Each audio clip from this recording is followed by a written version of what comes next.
এই মুহূৰ্তত অমৃত নিউজৰ প্ৰতিগৰাকী দৰ্শকক জানাবলৈ আগবাঢ়িছে এটি গুৰুত্বপূৰ্ণ খবৰ। গুৱাহাটীৰ হেদাতপুৰত গ্ৰেপ্তাৰ পিষ্টল সহ যুৱক। গহনাৰ দোকানত গ্ৰাহকৰ ভেগ ধৰি আহিছিল যুৱকজন। PD জুৱেলাৰ্ছ নামৰ দোকানখনৰ কৰ্মচাৰীক স্প্ৰে মাৰি ভাবুকিৰে নিব বিচাৰিছিল সোণৰ অলংকাৰ। তাৰ পিছতে পিষ্টল দেখুৱাই মৃত্যুৰ ভাবুকি দিয়ে দোকানৰ কৰ্মচাৰীসকলক। উপায়ন্ত হৈ দোকানৰ কৰ্মচাৰীসকলে ৰাইজৰ সহযোগত কৰায়ত্ব কৰে যুৱকজনক।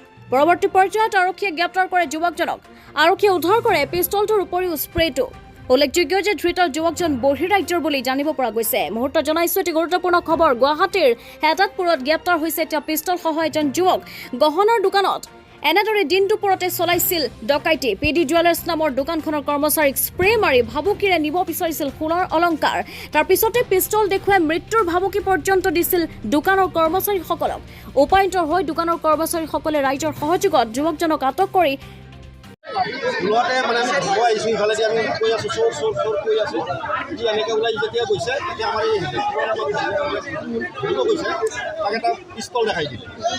পিষ্টল দেখাই দিয়াৰ পিছত আৰু সিহঁতৰ মানে চাইড কাটি গ'ল ভয়তে। তাৰপিছত তাক ধৰিছে আৰু যেতিয়া বস্তুখিনি সি যাব পৰা নাই তেতিয়া বাকচটো পেলাই দিছে, দি দিছে আৰু টানাতে দি দিছে আমাৰ বাকচটো পালে নাই বাকচটো পালে। চবঙৰ নামটো কি শুনে?